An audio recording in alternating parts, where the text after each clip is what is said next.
Hello everyone, कैसे हो आप लोग। आई होप कि सब बढ़िया होंगे। सबकी ट्रेडिंग जर्नी बहुत ही स्मूथ चल रही होगी। आज के मार्केट राउंडअप की वीडियो में हम समझेंगे कि आज मॉर्निंग में हमने ट्रेडिंग प्लान किस तरीके से किया, प्लानिंग के हिसाब से मार्केट ने क्या रिएक्शन दिया और हमने प्रॉपर पूरे दिन आज किस तरीके से अपने साइकोलॉजी को, माइंडसेट को, ट्रेडिंग को बिल्कुल ही एकदम काम डाउन हो करके समझा और उस चीज को प्ले किया। तो चलिए सबसे पहले मैं आपको एक चीज बताती हूँ कि आज जिसने भी मार्केट से फाइट नहीं किया और जिसने भी मार्केट को समझा और मार्केट के हिसाब से अपने आप को डील किया, समझा, उसके हिसाब से प्ले किया, सबसे ज्यादा जरूरी होता है। जरूरी नहीं है कि आपने जो प्लान किया हो मार्केट वैसा ही करेगा, क्योंकि हमेशा हम यस्टरडे जो प्रीवियस डे रहता है उसके हिसाब से प्लानिंग करते हैं, उस डेटा के हिसाब से। बट मार्केट कैसा रिएक्ट करेगा, क्या होगा, ये फ्यूचर ही डिसाइड करेगा। तो चलिए सबसे पहले मैं आपको एक चीज दिखाना चाहती हूँ। पता है क्या कि हमने एग्जैक्टली मार्केट जब ओपन हुआ तो हमारा प्लानिंग क्या था। सबसे ज्यादा जरूरी होता है कि आपकी प्लानिंग सही होनी चाहिए। भले मार्केट उस हिसाब से रिजल्ट दे नहीं दे, उससे कोई फर्क नहीं पड़ता, बट हमारा जो ट्राई रहता है, हमारा जो कॉन्सेप्ट रहता है, सेटअप रहता है, वो सही रहना चाहिए। बाकी का जो रिजल्ट होगा नहीं होगा उससे क्या फर्क पड़ता है। प्रोसेस तो हमने प्रॉपर तरीके से निभाया ना, वो सबसे ज्यादा जरूरी होता है। देखिए मैं स्टार्टिंग से लेकर के जाती हूँ। मेरा हमेशा एक थॉट रहता है, हमेशा एक थॉट। मुझे नहीं पता कि इवनिंग टाइम में रिजल्ट क्या होगा, मार्केट किस तरीके से मेरा लेगा कि देगा, मुझे नहीं पता, लेकिन हमेशा मेरी कोशिश रहती है कि I can do it, I am a winner, today is my day. बस ये तीन चार जो लाइन है ना, मैं हमेशा अपने आप से कहती हूँ। जब मैंने तैयारी अच्छी की है, परफॉर्म अच्छा किया, तो रिजल्ट भी अच्छा मिलेगा। बस मैं ये सोच करके अपने दिन की शुरुआत करती हूँ। सबसे पहले देखिए, मैंने एक ही चीज आपसे बोली है। क्या बोली कि सिर्फ आईटी सेक्टर कल प्रेशर में थे, कोई निगेटिव सीन नहीं है, न्यूट्रल रहना, डेटा पर फोकस रहना। क्योंकि जो चीजें डेटा दिख रही है वो न्यूट्रल बेसिस पे, कल की क्लोजिंग, कल जो डेटा बना था वहां तक सब कुछ बढ़िया था, सब कुछ। पीसीआर नॉर्मल है, विक्स शूट किया था 10 के पास, तो वोलेटिलिटी रहेगी। मैंने ये भी आपसे बोला कि 26,280 और 300, 26,280 और 300 के ऊपर 400 420 का टारगेट ओपन रहेगा। ये मेरी प्लानिंग थी, क्योंकि जिस तरीके से मार्केट का एक सेंटीमेंट होता है, गिफ्ट निफ्टी का होता है, ग्लोबल मार्केट का होता है, ओवरऑल अगर आप देखोगे ना, कहीं से भी ऐसा न्यूज नहीं था। अब न्यूज बाद में आता है जिसपे हमारा कोई कंट्रोल नहीं है, न्यूज पे हमारा कोई कंट्रोल नहीं है। ये क्लियर था 280 300, ठीक है, यहां पर क्लियर था क्योंकि यहाँ पे ह्यूज कॉल राइटर बैठे हुए थे कल की क्लोजिंग पे। बैंक निफ्टी 60,000 180 200 के ऊपर 480 520, ये क्लियर था। सेंसेक्स अगर 85,500 के नीचे है या ऊपर है, ये लेवल डिसाइड करेगा। अब देखिए 9:05 के आसपास जब मार्केट प्री ओपनिंग में रिफ्लेक्स होने लगता है, वहां पे दिखने लगता है, वहीं पर आपका प्रॉपर तरीके से माइंड क्लिक कर जाता है कि ओपनिंग कहां पे हो रही है। सबसे ज्यादा जरूरी कि लेवल किस लेवल पे ओपनिंग हो रही है। अब ओपनिंग जिस जगह पे हुई, निफ्टी 180 और 200 पे फ्रेश शॉर्ट में रिस्क रिवॉर्ड सही नहीं है, यहाँ कोई शॉर्ट नहीं बनेगा। ये मेरा व्यू है, मेरा प्लान है, मेरा डेटा है, मेरा सेटअप है। हो सकता है कि आपका कुछ और हो, आपका सेटअप कुछ और, आपकी प्लानिंग कुछ हो, मैं उस चीज को डिसएग्री नहीं करती। आपका प्लान, आपका माइंड, आपका सेटअप, आपको मुबारक हो भाई। मेरा है मेरे तरीके से, तो ये मेरी प्लानिंग है ना। अब यहाँ पे देखिए, जैसे ही मार्केट चलने लगा, यहां पर मैंने आपके साथ शेयर किया कि 26,200 पे पुट राइटर और कॉल राइटर दोनों बराबर इंक्रीज हो रहे थे। देखिए मैंने क्लियर बोला था कि बोथ साइड ओआई बिल्डअप हुई है। अब सोचो, सडनली एक न्यूज आती है, न्यूज कि अचानक से रिलायंस 2% 2.5%, जब न्यूज आती है उस टाइम पे 2-2.5% गिरता है। ऐसा न्यूज पहले से कुछ भी नहीं था, कुछ भी नहीं था। ये खुलते के साथ ही गिरा, ये देख रहे हो ना, पहली कैंडल 9:15 की। अब देखिए ये जिस तरीके से गिरा, अब देखो 1520 के पास, देखो सेलिंग प्रेशर हुई है 1520 के पास। ओवरऑल डेली टाइम फ्रेम पर ध्यान से समझना कि मार्केट में ट्रेंड और ट्रेड कैसे अटेम्प्ट करते। देखिए ये 1520-25 देख रहे हो ना, यहीं पर मार्केट ने आकर के रुकावट लिया था, 1520-22 के आसपास लिया था ना। अब यहाँ पर एक चीज बन के आती है, देखो जब 1520 के पास रुका था ये रिलायंस, सोचो उस टाइम पे एचडीएफसी बैंक भी 1% गिरा था, बाकी सब रिलायंस और एचडीएफसी बैंक यही दो गिरे थे, बाकी सब ग्रीन में थे। आईटी सेक्टर भी मजबूत था, मजबूत मतलब ठीक ठाक था, गिर नहीं रहा था। एक्सिस बैंक, आईसीआईसीआई बैंक, ये सब देखो आप, आईसीआईसीआई बैंक को भी मैं दिखाता हूँ 3-3.5% ऊपर। अब ये सब चीजें देखिए 3-3.5% ऊपर, बाकी सब जगह चीजें ठीक थी, रिलायंस क्यों गिरा? मैंने उसी टाइम पे रिसर्च किया कि भाई एग्जैक्टली रिलायंस क्यों गिर रहा है। अब यहाँ पे मैंने क्लियर देखा कि रशियन ऑयल जामनगर रिफाइनरी की तरफ आ रही है, कुछ ऐसा न्यूज आ रहा है ब्लूमबर्ग से। अब न्यूज क्या आ रहा था, अब उसी टाइम पे क्या आया था, देखिए ये न्यूज थी, ये क्या लिखा हुआ है, देखिए ये क्या लिखा है, 3 vessels laden with Russian oil are heading Reliance Industries Limited Jamnagar refinery. बाकी ये अनट्रू है, Reliance Industries Jamnagar refinery has not received any cargo of Russian oil at its refinery in the past 3 weeks approx। ये news था। देखिए कोई कुछ और कह रहा है, बल्कि जबकि जो रिलायंस इंडस्ट्री के मैनेजमेंट है वो एक्सेप्ट नहीं कर रहा कि कुछ भी ऐसा न्यूज नहीं है, कुछ भी ऐसा कोई रशियन ऑयल नहीं आ रहा है। अब आ रहा है नहीं आ रहा है अब हमें नहीं पता, लेकिन मार्केट निगेटिव हो चुका है, मार्केट निगेटिव हो चुका है ना, क्योंकि वहां पे प्रेशर आ रही है। अब प्रेशर के हिसाब से अब खुद देखो, जब रिलायंस का चार्ट ओपन करोगे खुद देखिए, अब यही सब चीजें ना आदमी को समझ जाना चाहिए कि भाई आज का दिन मुझे मार्केट समझ में नहीं आ रहा है, कोई इसमें बड़ी बात नहीं है। जब चीजें आपके समझ से बाहर हो, जब आपके कंट्रोल से बाहर हो, तो जरूरी का जबरदस्ती का फाइट नहीं करते हैं। अब आप खुद देखिए, ये देखिए चार्ट, फिर थोड़ा सा कंसोलिडेट करने के बाद फिर से एक सेलिंग प्रेशर आई, फिर से एक झटका आया यहाँ पर, फिर जो एक बार लो बनाया पूरे दिन ये इसी लेवल पे अटकते रह गया ना।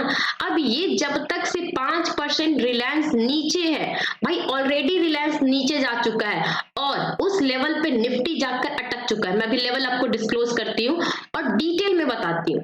सबसे ज्यादा जरूरी होता है कि ये सब चीजें जब तक से नहीं समझिएगा, आपके सेटअप में हो ना हो, बट फर्क पड़ता है। निफ्टी एक ऐसा चीज है जो पूरी तरीके से रिलायंस पे डिपेंड होती है, मैं हमेशा आपसे कहती हूँ। अब सेम चार्ट में आपको ना निफ्टी बैंक का दिखाती हूँ, फिर आपकी आंखें खुल जाएंगी। अब देखिए निफ्टी बैंक क्यों नहीं गिरा, आप खुद बताओ, निफ्टी बैंक क्यों नहीं गिरा? ये जहां से ओपन हुआ उसके ऊपर जो गया, पूरे दिन इस लेवल पे हर्डल लेते रह गया, कंसोलिडेट करते रह गया, लेकिन निफ्टी बैंक क्यों नहीं गिरा? निफ्टी ही क्यों गिरा? क्योंकि निफ्टी में रिलायंस का कंट्रीब्यूशन होता है, वो उसको ड्रैग करके नीचे ला रहा था, लेकिन निफ्टी बैंक में रिलायंस नहीं है, इसकी वजह से वो अपने आप को होल्ड किया। इसमें तो कोई भी लेवल मेन लेवल को ब्रेक नहीं कर रहा ना। यही सब चीजें फर्क होती है कि जब आप एक सेटअप बनाते हो, सेटअप के हिसाब से अपने माइंड को पूरा फिक्स कर लेते हैं, तो वो चीजें ना आपके हैबिट में रहती है। जो लोग भी मुझे फॉलो करते होंगे उनको पता है कि मैं हमेशा आपसे बोलती हूँ कि आईटी सेक्टर के कुछ स्टॉक्स, बैंकिंग सेक्टर के, रिलायंस, ये सब चीजें को हमेशा ट्रैक किया करिए, जो भी हैवी वेटेज स्टॉक्स होते हैं हमेशा। अब उस टाइम पे आप खुद देखो, जब गिरा आप खुद देखो, रशियन ऑयल ये वाला, उस टाइम पे भी मैंने बोला था कि 26,200 पर पुट राइटर्स इंक्रीज हो रहे हैं, 26,200 यहां से जिस साइड भी निकलेगा। अब देखिए ये उस टाइम पे जब रिलायंस थोड़ा सा कंसोलिडेट करके ऊपर गया, आप देखो खुद देखो, मैं आपको निफ्टी का चार्ट दिखाती हूँ। देखिए यहां से थोड़ा जैसे रिलायंस गिरना बंद किया, इसने अपने आप को होल्ड किया 180-200 के लेवल से 280 तक गया ना। अब ये लेवल मैंने आपको पहले ही बोले थे 280 और 300। देखिए क्या मैंने आपको नहीं बताए थे कि भाई 26,280 300 के ऊपर, बट 280 300 के ऊपर जाएगा, लेकिन 280 के पास एक मूव गया क्योंकि कल सेलर हावी थे, आज उन्होंने उस लेवल पर रिजेक्शन दिया और ये मार्केट को फिर से डाउन कर दिया। न्यूज भी निगेटिव, रिलायंस भी निगेटिव, तो भाई ये कैसे चलेगा? चलो यहां से जो गिरा उसके बाद फिर दोबारा इस जगह पे जब हर्डल लिया तो क्लियर था, क्योंकि ओआई ये सब चीजें सब कुछ दिखा रही थी कि भाई इस जगह पे हर्डल ले रहा है। इस जगह पे हर्डल ले रहा है। वन बाय वन चीजें सब कुछ मैंने इस जगह पे बताई। देखिए 180 ये सब चीजें तो उस टाइम बताया था। अब देखिए ये सब चीजें ना आप कैसे समझते हो, पता है क्या दिक्कत होती है? अब आपके पास ना एज है, ना आपके पास कोई सेटअप है, ना आपको डाटा रीडिंग करने का मन करता है, ना आपको चार्ट में कोई इंटरेस्ट है, तो भाई कैसे आप समझोगे कि मार्केट किस डायरेक्शन में जाएगा, कहाँ जाएगा, किस तरीके से अप्रोच करना है, करना भी है कि नहीं करना है? जब तक से ये सब चीजें नहीं होंगी, देखो एक होता है आदमी की आराम से चल रहा है, सीख रहा है, समझ रहा है, मिस्टेक हो रहा है, वो तो जेन्युइन है। लेकिन एक होता है कि ना मुझे सीखना है, ना मुझे समझना है, बस मुझे पैसे बनाने हैं, बस मुझे पैसे बनाने। कैसे हो पाएगा आप खुद बताओ। ये सब चीजें मैंने उस टाइम डेटा आपके साथ शेयर किया। अब देखिए मैंने एक चीज आपको बहुत ही इंटरेस्टिंग लेवल पे बताया था। बजे देखिए मैंने यहाँ पे क्या बोला, आप नोटिस करिए। जब मुझे लग गया कि यहाँ पर जिस तरीके से ऊपर के लेवल पे कॉल राइटर और नीचे के लेवल पे पुट राइटर हावी है, आज का हो गया गेम, ये लेवल हर्डल है। मैंने क्लियर बोला, देखिए ये वाला लेवल हर्डल है। मैंने उस टाइम पे क्यों, पता है क्यों बोला था? अब आइए मेन मुद्दे पे समझिए। यही तो चीजें है कि आप नहीं सकते, मैं नहीं कह सकते थे कि मार्केट अभी और गिरेगा, बहुत सेलिंग आएगी। दिख रहा है ना यहाँ पे, ये देखो आप 26,120 लास्ट 3 डे से मार्केट ने इस जगह पे हर्डल लिया। ये देख रहे हो ना, ये तीन कैंडल्स के लो, और एग्जैक्टली उसी जगह पे 9 EMA था। जब एक बार मार्केट ने इस जगह पे टच करके रिवर्स दे दिया और यहाँ पे सडनली पुट ओआई इंक्रीज हो चुके, तो समझ जाओ कि आज के लिए लेवल हर्डल हो गया। और स्पेशली जब 11:30-12 बजे का टाइम रहता है, हाईली चांसेस है कि इस लेवल पे मार्केट अब सिर्फ और सिर्फ कंसोलिडेट करेगा, सिर्फ और सिर्फ आपके प्रीमियम डीके होंगे। और अगर प्रीमियम में टाइम वैल्यू रहेगा तो भी डीके होगा जो सेलर को मिलेंगे, अगर टाइम वैल्यू नहीं है तो वो भी सेलर को नहीं मिलेगा। मैंने कितनी बार बताया। अगर आप और डिटेल में समझना चाहते हो तो भाई आपको सीखनी पड़ेगी ना, मैं चीजों को कह रही हूँ। देखो स्टॉक मार्केट कैलकुलेशन होता है, चीजों को समझना होता है, सेटअप को बनाना होता है, उस चीज को हैबिट में लाना होता है। ये चीजें आपको करनी पड़ेगी तभी आप सस्टेन कर पाइएगा। ये देखो ऐसा नहीं है कि मेरे को सपना आया था, मैं भी चाह सकती थी तो मैं भी आराम से बोलते थे कि 3 बजे जीरो हीरो बनेगा, ये होगा, आप करो। मैंने क्यों बोला कि आज का जो होना था वो हो गया मूव, अब ये लेवल हर्डल है। उसके बाद आप खुद देखिए 11:33 के बाद, देखिए मैंने जब ये मैसेज किया 11:20 पे जो ये मूव आया 9 EMA को पकड़ लिया। अब यहीं पे मुझे समझ में आ गया कि अब यहीं पे मार्केट घूमता हुआ नजर आएगा, क्योंकि 26,200 के पास जो एक मूव था वहां पर आपको आ गया है। अब ये जो सपोर्ट था अब वो आज के लिए रेजिस्टेंस है, और यहाँ पे 20 EMA बैठा है जो इस लेवल को ब्रेक नहीं होने देगा। बहुत rare of the rare chances है कि एक्सपायरी के दिन ये लेवल ब्रेक होंगे, बहुत रेयर। जब मुझे पता है कि सिर्फ 1% चांसेस है, 99% चांसेस है कि ये लेवल अब ब्रेक नहीं होंगे, तो मैं इस उम्मीद में 1% की उम्मीद में क्यों पूरे दिन बर्बाद करूं? इसके अलावा भी बहुत काम है। जरूरी है कि मुझे 3 बजे तक मार्केट को बैठ के घूरते रहना है? देखिए मैंने खुद बोला कि भाई अब हो गया, और यहाँ पे मैंने बोला कि आज रिलायंस ही निफ्टी को ड्रैग कर रहा है, एक्सपायरी है, प्लीज कैपिटल को सेव करिए। क्यों मैंने बोला? क्योंकि मुझे पता है लोगों को लगेगा कि मार्केट अभी और गिरेगा, शॉर्ट कवरिंग आ जाएगी, वो जो लगने रहता है ना वो पता चल जाता है। जब पता चल चुका है कि भाई ऐसा कुछ सीन दिख नहीं रहा है, डेटा कुछ ऐसा बन नहीं रहा है, रिलायंस में कोई रिकवरी आ नहीं रही है, ऊपर से निफ्टी बैंक भी चले जा रहा है, बहुत कुछ चीजें होती है, जब आपको समझ में आ गया तो इट्स ओके, फिर कभी देख लेंगे। आज बचना तो जरूरी है, लेकिन फिर भी लोग, मुझे पता है कि बार बार अटेम्प्ट कर रहे होंगे, मुझे पता है, और यही चीजें मैं आपको बोलती हूँ। अब देखिए जब मैं घूम फिर के थोड़ा सा रिलैक्स होकर के आई, क्या फर्क पड़ता है? देखिए 2:45 बजे मैंने सिर्फ यही कहा कि तब क्या चल रहा है, ओवर ट्रेडिंग। अब ये जो होता है ना, मुझे पता था कि लोग ओवर ट्रेडिंग डेफिनेटली करेंगे, लेकिन फिर भी समझ नहीं पाएंगे कि मुझे क्या करना है, नहीं करना है। देखिए मॉर्निंग में 12 बजे मोमेंट खत्म हो गई थी।